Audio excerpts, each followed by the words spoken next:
This Scania truck is modelled after one run by Melmer, the Austrian haulage company. Melmer is an interesting company because its trucks are highly decorated with artwork by the artist Knud Tirok. The model comes in a standard WSI branded box, but things are a little different because firstly there's a graphic of the real truck, and when you take that away you can see that the reason the model wasn't visible in the box is because there's a much higher level of protection on this model. Just like the real truck, it's got very high quality artwork, and it's good to see that WSI have made the extra effort to protect it. As well as plenty of waxy paper, it's completely padded out with foam to prevent any movement in the box. There's no information about the model or the real truck, and it certainly would have been interesting to have something about the story behind the artwork.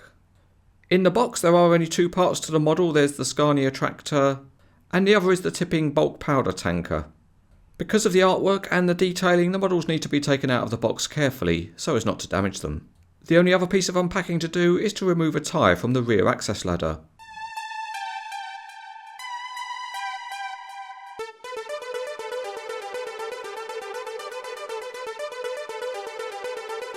The Scania tractor is highly detailed underneath with a very good transmission and exhaust system, and there's a different tyre type front and rear. The wheels are brightly chromed and very detailed. The roof of the cab has got smart looking air horns, and there are the usual good mirrors and wipers. But moving down, the high quality artwork comes into play, and there's an accurate number plate and a low emission sign. The graphics on the side of the cab are excellent, and they run seamlessly across the door handle. And a particularly nice aspect of the truck is that there are different graphics on each side. Underneath the cab there is a detailed engine, and it's made up of a number of different coloured components. At the rear the lights are made up of individual plastic lenses. The trailer is highly detailed, and that starts underneath with an accurately modelled suspension and a holder for the spare wheel. The structure is modelled well, and that includes little beams with side lights on. The tyres are good, and they're mounted on shiny and detailed wheels. But of course the impressive detail on a truck like this is the highly intricate artwork. But it's also complemented by other details such as the pipes on the side of the tank. The accuracy of the graphics includes the artist's trademark at the rear. Also at the rear the lights have plastic lenses, and there's some intricate valves and pipework on the tank. But the highlight is still the excellent graphics seen here on the other side of the tank. But the top is not ignored either, because there's a textured walkway and the hatches look really realistic.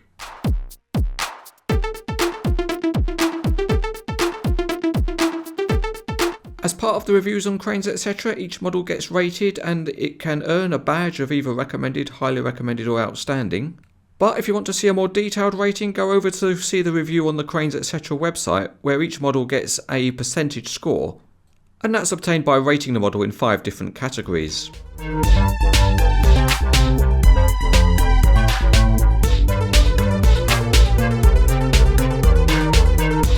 Time to test out the Scania on the highways and byways of the Cranes etc test track, and the good news is that it rolls along smoothly. There's no working suspension, but the steering on this model is rather better than some on WSI models. It's better in that you can pose a hard lock, although the wheels are fouled so you can't really push it. The other feature on the tractor is that it has a nicely tilting cab which can stay forward to a good angle, so it's easy to get a good look at the engine, and the mechanism's been nicely engineered. Moving over to the trailer, although you might not expect much in the way of features, it is actually very good. It rolls well, but it's also got fully working suspension. Each of the axles is individually sprung, and they've got a good range of movement. It works really well, and it's nice to see a good bit of model engineering like this. Another feature is that the landing legs at the front can be lowered. They unscrew without showing any unsightly threading, and when they're down they support the trailer nicely. There's also a pair of stabilisers at the back of the trailer, and again you can just unscrew those down.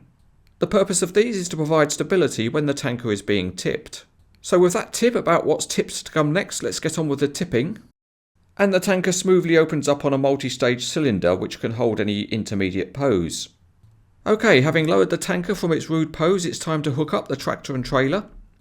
And that's easily done with the kingpin hooking into the fifth wheel on the tractor.